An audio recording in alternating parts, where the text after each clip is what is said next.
नमस्कार। DD news पर आप देखना शुरू कर चुके हैं भारत एट 7, जिसमें देखते हैं अब खबर राज्यों से बड़ी खबरें। मैं हूं लालचंद्र सिंह। देखेंगे आज भी राज्यों से तमाम बड़ी खबरें, लेकिन सबसे पहले इस समय की हेडलाइंस। केंद्रीय गृह मंत्री अमित शाह की अध्यक्षता में अपराध पर लगाम लगाने को लेकर बैठक। कहा, अपराध के विरुद्ध हमारी जीरो टॉलरेंस की नीति। प्रदूषण पर दिल्ली सरकार के जवाब से संतुष्ट नहीं सुप्रीम कोर्ट। दिल्ली में सभी 113 प्रवेश बिंदुओं पर तुरंत चेक पॉइंट स्थापित करने का दिया निर्देश।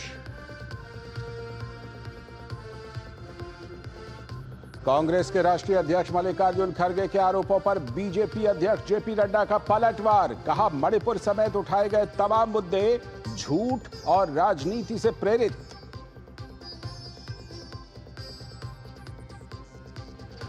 भारत सरकार की फटकार के बाद कनाडा के बदले सुर। कनाडा की मीडिया में निज्जर हत्याकांड से जुड़ी खबरों को ट्रूडो ने किया खारिज। कहा, भारत सरकार के खिलाफ कोई सबूत नहीं। और पर्थ टेस्ट में देखा भारतीय गेंदबाजों का दम। कप्तान जसप्रीत बुमराह ने चटकाए 4 विकेट। पहले दिन का खेल खत्म होने तक ऑस्ट्रेलिया ने 7 विकेट का नुकसान पर बनाए 67 रन।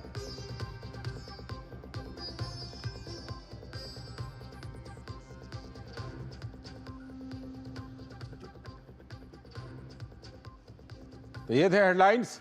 अब देखते हैं खबरों को विस्तार से। और सबसे पहले बात नक्सलवाद के खिलाफ जीरो टॉलरेंस की। छत्तीसगढ़ के सुकमा जिले में सुरक्षा बलों को बड़ी कामयाबी मिली है।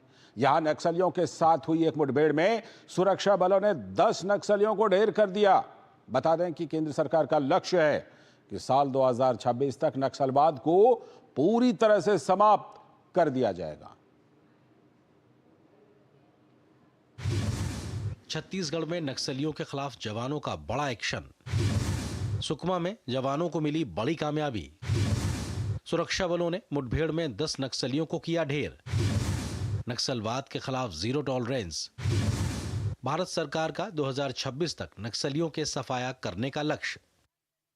छत्तीसगढ़ में सुरक्षा बलों को बड़ी कामयाबी मिली है। छत्तीसगढ़ के दक्षिण सुकमा में डिस्ट्रिक्ट रिजर्व गार्ड डीआरजी के जवानों के साथ मुठभेड़ में 10 नक्सली मारे गए। ऑपरेशन में डीआरजी ने INSAS rifle, AK-47 rifle, SLR rifle और कई अन्य हथियार भी बरामद किए हैं। इसके साथ ही 3 ऑटोमेटिक हथियार भी बरामद किए गए हैं। इलाके में सर्च ऑपरेशन जारी है। सुकमा के गांव कोरा जुगड़ा, दंतेशपुरम, नागाराम, भंडार पदर के पहाड़ी इलाकों में सूचना मिलने के बाद ये ऑपरेशन शुरू किया गया था। मुठभेड़ के पश्चात इलाके के सर्चिंग के दौरान अब तक 10 माओवादियों का डेड बॉडी रिकवर की गई है। AK-47, इंसास, SLR सहित काफ़ी बड़ी संख्या में ऑटोमेटिक, सेमी ऑटोमेटिक एवं अन्य हथियार भी घटनास्थल से बरामद की गए। राज्य के मुख्यमंत्री विष्णुदेव साय ने सुरक्षा बलों की इस उपलब्धि पर प्रसन्नता व्यक्त करते हुए कहा कि अपने अदम्य साहस का परिचय देते हुए सुरक्षा बल के जवानों ने आज सुबह सुकमा जिले में नक्सलियों के खिलाफ बड़ी कार्रवाई करते हुए मुठभेड़ में 10 नक्सलियों को मार गिराया। जवानों को मिली ये सफलता सराहनीय है। नक्सलियों के खिलाफ हमारी सरकार जीरो टॉलरेंस की नीति पर कार्य करते हुए मजबूती के साथ लड़ाई लड़ रही है। बस्तर में विकास, शांति और सुरक्षा सुनिश्चित करना हमारी सरकार की सर्वोच्च प्राथमिकता है। गौरतलब है कि प्रधानमंत्री नरेंद्र मोदी और गृह मंत्री अमित शाह का मार्च 2026 तक नक्सलवाद के खात्मे का संकल्प है। जनवरी से अब तक छत्तीसगढ़ में लगभग 200 नक्सली मारे गए, 801 को गिरफ्तार किया गया, 742 ने आत्मसमर्पण किया। नक्सलवाद संबंधी हिंसा की घटनाएं 16,463 से घटकर 7,700 हुई। नक्सली घटनाओं में मरने वाले नागरिकों और सुरक्षा बलों की संख्या में 70% की कमी आई। रिपोर्ट करने वाले जिलों की संख्या 96 से घटकर 42 हुई। हिंसा की रिपोर्ट करने वाले पुलिस थानों की संख्या 465 से घटकर 171 हुई। साल 2010 के मुकाबले 2023 में नक्सल हिंसा में 72% और मृत्यु में 86% कमी आई। इस साल देश में 202 नक्सली मारे गए। वामपंथी उग्रवाद प्रभावित जिलों की संख्या 38 रह गई। Bureau report, DD news. तो छत्तीसगढ़ के सुकमा में सुरक्षा बलों और नक्सलियों के बीच मुठभेड़ के दौरान 10 नक्सलियों को मार गिराया गया। मुठभेड़ के बाद जिला रिजर्व गार्ड के जवानों द्वारा जीत का जश्न भी मनाया गया।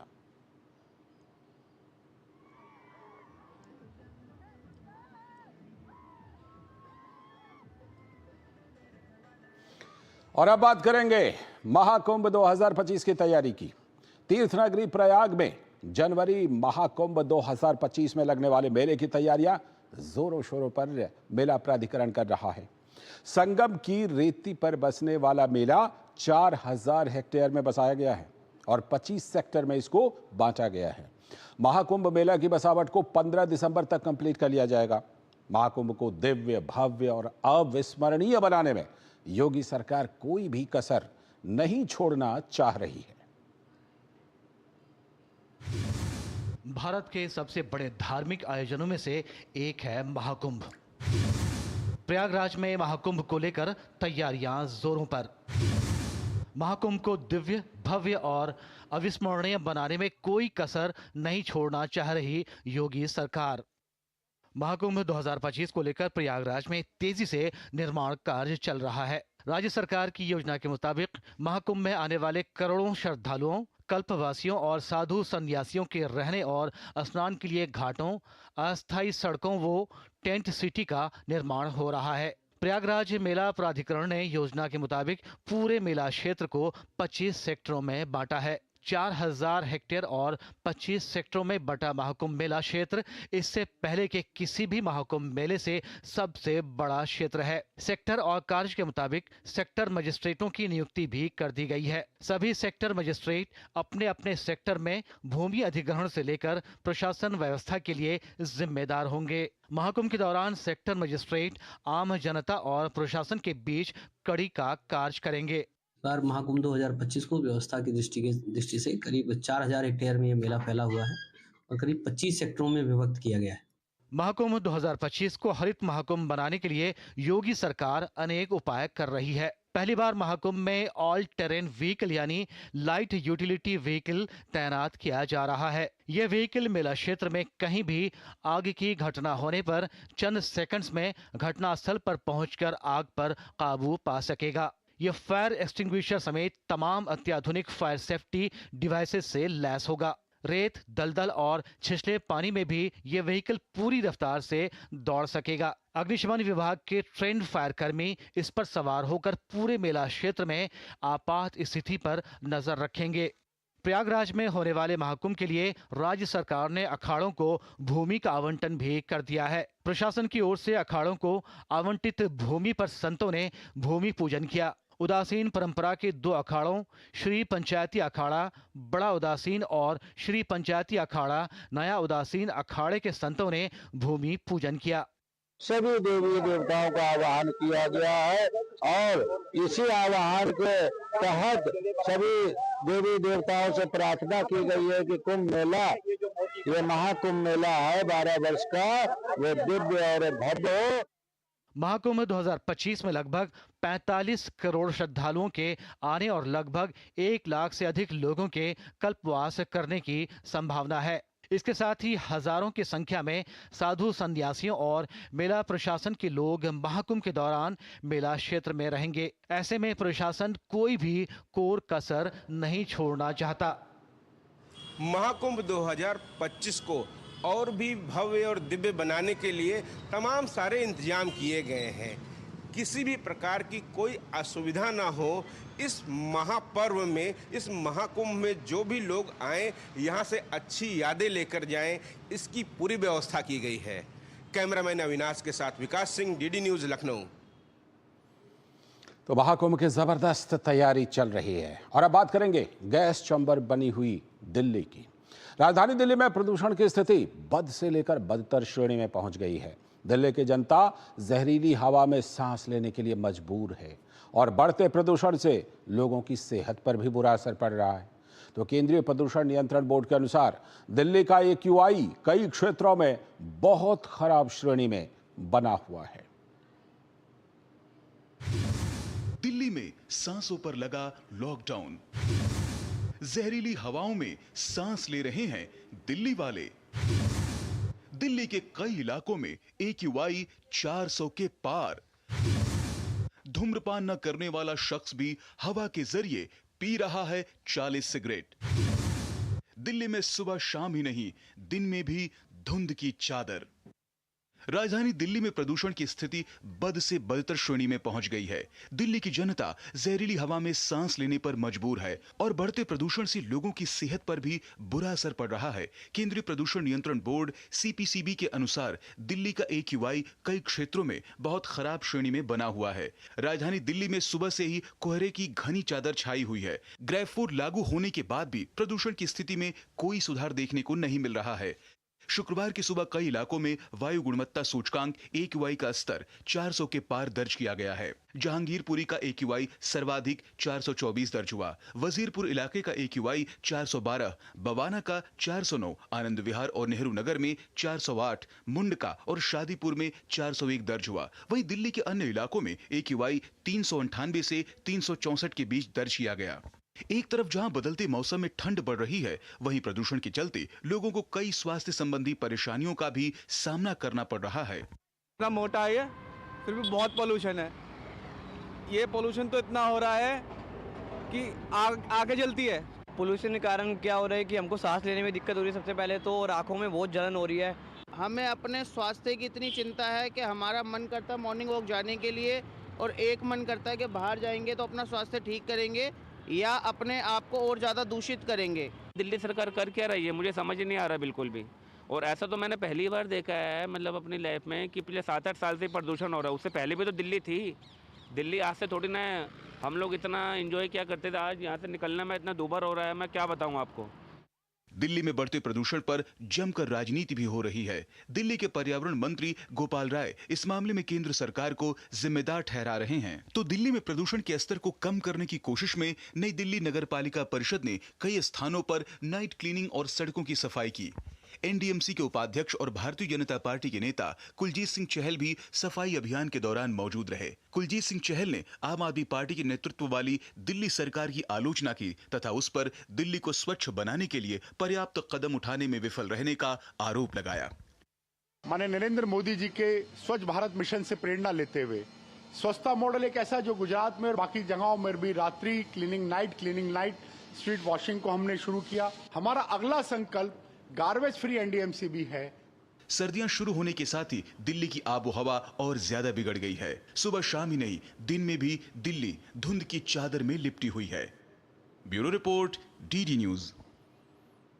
तो बुरा हाल है दिल्ली का और दिल्ली वालों का, और इन सब के बीच दिल्ली NCR में प्रदूषण को लेकर सुप्रीम कोर्ट में सुनवाई हुई। सुप्रीम कोर्ट ने दिल्ली सरकार के हलफनामे पर नाराजगी जताई है। सुप्रीम कोर्ट ने दिल्ली सरकार को जमकर फटकार लगाई है।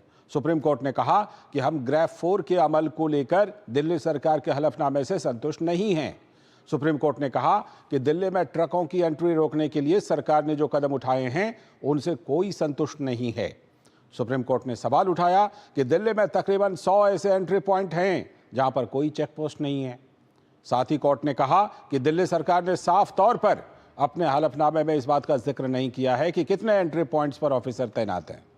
एमिकस क्यूरी के मुताबिक दिल्ली में ऐसे एंट्री पॉइंट्स 113 हैं, लेकिन दिल्ली सरकार की ओर से कहा गया है कि मुख्यतः 13 जगहों पर निगरानी रखी जा रही है।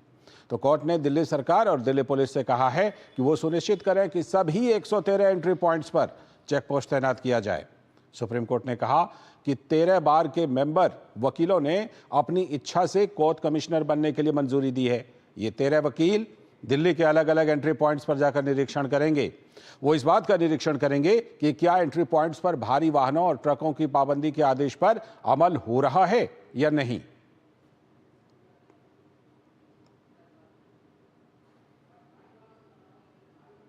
भारत एट 7 में आगे देखेंगे कुछ और राज्यों से खबरें। फिलहाल वक्त है एक छोटे से ब्रेक का। खुद को पैम्पर करिए MDH बादाम रोगन के साथ, जो आपको संवारे, निखारे और नरिश करे। चमके चमके हाँ, दमके दमके त्वचा में समाए, हाइड्रेट करे, हर उम्र की त्वचा का पोषण करे। MDH बादाम रोगन, नेचुरल, टेंडर, प्योर। चमके चमके। ये सिर्फ आवाज नहीं है, ये दोस्त भी है। ये दर्द मिटाता है, ये हौसला बढ़ाता है, ये साथ में खेलता है, ये त्योहारों में रंग जमाता है, ये आफत में किसी ढाल से कम नहीं है। अपने नाम का अपना घर किसी सपने से कम नहीं। तभी तो आज दुविधा घर के बाहर पाई जाती है और सुविधा अंदर। हमारी सरकार जो घर देती है ना, इसमें बाकी सुविधाएं भी साथ होती। शौचालय हो, बिजली हो, पानी हो, गैस हो, सरकार की अलग अलग योजनाएं, प्रधानमंत्री आवास योजना के इस करोड़ों घरों को संपूर्ण बनाती है। पीएम आवास 4 करोड़ से अधिक परिवारों को सुकून, सुविधा, स्वाभिमान। मेरी पसंद, मेरी पसंद, मेरी पसंद, मेरी पसंद, हमारी पसंद, हम सबकी पसंद। मजबूत देश का मजबूत सरिया हो गया स्टील। Hey girls! Congratulations! आज तो पार्टी चाहिए। पहले चैंपियन के साथ सेल्फी लेंगे। आइडिया, यही करते हैं पार्टी। Pizza party. ये चल अपना कार्ड और पिन दे। मेरे कार्ड की डिटेल्स मैं खुद ही डालूंगी। आरबीआई कहता है अपना पिन, ओटीपी, सीवीवी या इंटरनेट बैंकिंग पासवर्ड किसी के साथ शेयर ना करें। ऑनलाइन बैंकिंग सिर्फ अपने कंप्यूटर, मोबाइल और सिक्योर नेटवर्क से करें। बाय गर्ल्स, कहाँ जा रही है? सुना नहीं? No sharing. आरबीआई कहता है जानकार बनिए, सतर्क रहिए। मुथूट फाइनेंस गोल्ड ओवरड्राफ्ट, ब्याज सिर्फ उतने ही दिन का भरिए जितने दिन पैसे इस्तेमाल कीजिए। आज ही कॉल कीजिए 1-800-313-1212। MDH की देगी मिर्च, देगी मिर्च का तड़का, अंग अंग फड़का। MDH की देगी मिर्च। स्वागत। ब्रेक के बाद अब बात करेंगे संजौली मस्जिद मामले की। शिमला के बहुचर्चित संजौली मस्जिद विवाद मामले को लेकर आज अतिरिक्त जिला व सत्र न्यायालय में सुनवाई हुई। तो सुनवाई के दौरान वक्फ बोर्ड ने अदालत में अपना शपथ पत्र पेश किया। हिमाचल वक्फ बोर्ड की ओर से दिए गए हलफनामे में वक्फ बोर्ड ने अदालत को बताया कि वक्फ बोर्ड ने मोहम्मद लतीफ को अवैध निर्माण हटाने के संबंध में एनओसी दी थी। दोनों पक्षों की दलीलें सुनने के बाद जिला अदालत ने 30 नवंबर को अब मामले की अगली सुनवाई तय की है। तो शिमला के संजौली मस्जिद विवाद में जिला सत्र न्यायालय में आज एक बार फिर सुनवाई हुई है और आज की सुनवाई में वक्फ बोर्ड की तरफ से एक शपथ पत्र कोर्ट में दाखिल किया गया है, जिसके जरिए वक्फ बोर्ड ने यह कहा है कि संजौली मस्जिद कमेटी का जो अध्यक्ष है वो साल 2006 से उस पद पर नियुक्त है और वक्फ बोर्ड की तरफ से पंजीकृत है। हिमाचल प्रदेश की राजधानी शिमला के बहुचर्चित संजौली मस्जिद विवाद को लेकर आज जिला अदालत में सुनवाई हुई, जिसमें मस्जिद कमेटी के अध्यक्ष की वैधता को लेकर वक्फ बोर्ड ने शपथ पत्र दायर किया। मुस्लिम संगठनों की तरफ से मस्जिद कमेटी के अध्यक्ष की वैधता को लेकर प्रश्न उठाए गए हैं। वक्फ बोर्ड ने अपने शपथ पत्र में मोहम्मद लतीफ को 2006 से अध्यक्ष बताया है, जिस पर याचिकाकर्ता ने सवाल उठाए हैं। दोनों पक्षों की दलीलें सुनने के बाद जिला अदालत ने 30 नवंबर को मामले की अगली सुनवाई तय की है और इसी दिन कोर्ट याचिका पर अपना फैसला भी सुनाएगा। 2006 से मोहम्मद लतीफ अभी तक प्रेसिडेंट चले हुए हैं कागजों में वक्फ बोर्ड के, और इन बिटवीन जो है बीच में ये वहाँ पर कोई दूसरी सेल्फ स्टाइल कमेटी बन गई थी जिसने ये कंस्ट्रक्शन की थी। तो अब हमारे पास तो मोहम्मद लतीफ का ही रिकॉर्ड है प्रेसिडेंट का, तो उसके मुताबिक हमारे बोर्ड के मुताबिक मोहम्मद लतीफ ही प्रेसिडेंट है वहाँ पर। मुस्लिम समुदाय के एडवोकेट विश्वभूषण ने सवाल उठाया है कि 18 साल तक अध्यक्ष को बदला क्यों नहीं गया, जबकि वक्फ के एक्ट के अनुसार 5 साल तक ही मस्जिद कमेटी के अध्यक्ष पद पर कोई व्यक्ति रह सकता है। जो वक्फ की प्रॉपर्टियों पे कोई भी कल को ये कह दे कि मेरी कोई बेच ही दे वक्फ की प्रॉपर्टी को, जो बेच नहीं सकता है, एक्ट के अनुसार ना बेच सकता है ना अपने नाम करवा सकता है, तो हम ये कह रहे हैं कि वो तोड़ भी तो नहीं सकता है। फिर तो वो ऐसे नहीं कह सकता, वो तोड़ वही आदमी सकता है जिस आदमी को वक्फ बोर्ड या मस्जिद कमेटी वहाँ की पर्टिकुलर वो किसी भी जगह की हो, वो उसको ऑथराइज करे, कोई रेजोल्यूशन पास करे और उस रेजोल्यूशन के हिसाब से वो आगे काम करे। कोर्ट ने सभी पक्षों को सुनने के बाद मामले की अगली सुनवाई 30 नवंबर को तय की और 30 नवंबर को ही जिला अदालत याचिका पर अपना फैसला सुनाएगा। गौरतलब है कि संजौली मस्जिद कमेटी की ओर से नगर निगम आयुक्त की अदालत में मस्जिद की ऊपर की 3 अवैध मंजिलों को हटाने के लिए एक आग्रह पत्र पेश किया गया था, जिसमें अवैध हिस्से को हटाने की अनुमति मांगी गई थी। नगर निगम आयुक्त ने मामले में सुनवाई के दौरान 2 महीनों में अपने खर्च पर मस्जिद की अवैध 3 मंजिलों को हटाने के आदेश जारी किए थे। तो इसी मामले में अब 30 नवंबर को एक बार फिर कोर्ट में सुनवाई होनी है और दोनों पक्षों की दलीलों के आधार पर कोर्ट ने फैसला सुरक्षित रखा है। अगली सुनवाई में यह कहा जा रहा है कि कोर्ट की तरफ से इस मामले में आखिरी फैसला आ जाएगा। शिमला से कैमरा पर्सन राकेश कुमार के साथ धर्म प्रकाश, डीडी न्यूज। और अब बात मध्य प्रदेश को होने वाले बड़े फायदे की। मध्य प्रदेश सरकार को पिछले 8 माह में विभिन्न सेक्टर्स में 2,76,000 करोड़ रुपए के निवेश प्रस्ताव प्राप्त हुए हैं, जिससे सरकार को लगता है कि 3,28,670 रोजगार के अवसर सृजित होंगे। अब मुख्यमंत्री डॉक्टर मोहन यादव निवेशकों को आमंत्रित करने के लिए यूके और जर्मनी जाने वाले हैं, लेकिन मुख्यमंत्री के इस विदेश दौरे पर विपक्ष सवाल खड़े कर रहा है, जिस पर सीएम ने कहा कि मध्य प्रदेश का भला इसी में है कि हम पक्ष विपक्ष से बाहर आ जाएं।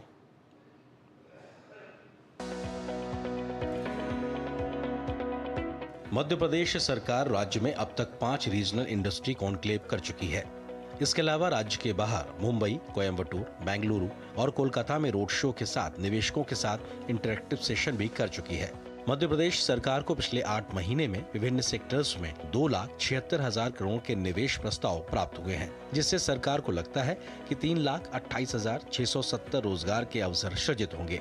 राज्य के मुख्यमंत्री अब 24 से 30 नवंबर तक देश के बाहर यूके और जर्मनी भी जाकर निवेशकों को फरवरी 2025 में होने वाले ग्लोबल इन्वेस्टर समिट के लिए आमंत्रित करने जा रहे हैं, लेकिन राज्य में विपक्ष को इससे आपत्ति हो रही है। लंदन क्यों जा रहे हैं, क्या जा रहे हैं, कितने देशों की जा रहे हैं, कोई एजेंडा है क्या? नहीं, बस फटाक से खड़े हुए और लंदन चलो, अब मेरी इमेज वहाँ पे बनाएंगे और वहाँ भी धार्मिक भाषण ही देंगे आप।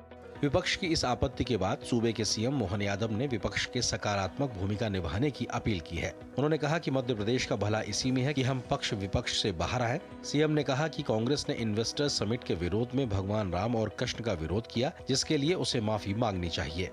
इसमें इंग्लैंड और जर्मनी जा रहा हूँ, जहाँ निवेशक मिलेंगे वहाँ जाएंगे, इसमें कोई तकलीफ नहीं। हम तो ये चाहेंगे कि विपक्ष भी सकारात्मक भूमिका निभाए, आए वो भी अपने इन्वेस्टरों को लेकर के आए। मध्य प्रदेश का अगर भला चाहते हैं तो हमको पक्ष विपक्ष से बाहर आना पड़ेगा। गौरतलब है कि डॉक्टर मोहन यादव 25 नवंबर को वेस्टमिंस्टर स्थित ब्रिटिश संसद का दौरा करेंगे। मुख्यमंत्री लंदन में फ्रेंड्स ऑफ मध्य प्रदेश प्रवासी भारतीयों द्वारा आयोजित रात्रि भोज कार्यक्रम में शामिल होंगे, जिसमें 400 से अधिक प्रवासी भारतीय सम्मिलित होंगे। 26 नवंबर को उद्योगपतियों एवं भारत के उच्चायुक्त विक्रम के दोर ई स्वामी से संवाद करेंगे। इसके बाद investment opportunities in Madhya Pradesh interactive session में लगभग 120 प्रतिभागियों से चर्चा करेंगे। मुख्यमंत्री राउंड टेबल मीटिंग्स में इलेक्ट्रिक व्हीकल्स एवं ऑटो, एजुकेशन, रिन्यूएबल एनर्जी और फूड प्रोसेसिंग सेक्टर्स में निवेश पर चर्चा करेंगे। इसके बाद मुख्यमंत्री उद्योगपतियों के साथ 1-to-1 मीटिंग करेंगे। 27 नवंबर को वॉरविक यूनिवर्सिटी का भ्रमण करेंगे। इसके बाद वॉरविक मैन्युफैक्चरिंग ग्रुप के डीन, फैकल्टी मेंबर्स और शोधार्थियों से संवाद करेंगे। 28 नवंबर को जर्मनी में सुबह बवेरिया राज्य सरकार के नेताओं और म्यूनिक में कौंसिल जनरल ऑफ इंडिया से चर्चा करेंगे। इसके बाद वे SFC एनर्जी का भ्रमण करेंगे। इस दौरान वे investment opportunities in Madhya Pradesh interactive session में शामिल होंगे, जिसमें council general of India, CII और invest India Indo German chamber of commerce के प्रतिनिधि भी मौजूद रहेंगे। इसमें लगभग 80 प्रतिनिधियों से मध्य प्रदेश में निवेश संबंधी चर्चा होगी। 29 नवंबर को स्टटगार्ड स्थित LAPP ग्रुप की फैक्ट्री का दौरा करेंगे और अधिकारियों के साथ निवेश संबंधी चर्चा करेंगे। उद्योग प्रतिनिधियों से इन्वेस्टमेंट अपॉर्चुनिटीज इन मध्य प्रदेश विषय पर राउंड टेबल मीटिंग होगी, जिसमें लगभग 20 प्रतिनिधि शामिल होंगे। सरकार ये कहती है कि अगर निवेशकों को मध्य प्रदेश की ओर आकर्षित करने के लिए राज्य और राज्य के बाहर के अलावा विदेश का भी रुख करना पड़ रहा है, तो वो भी सरकार करने को तैयार है। कैमरामैन चंद्रमोहन के साथ आदित्य श्रीवास्तव, DD न्यूज, भोपाल। आगे आपको दिखाएंगे झारखंड विधानसभा चुनाव से जुड़ी खबर, लेकिन फिलहाल वक्त है एक छोटे से ब्रेक का।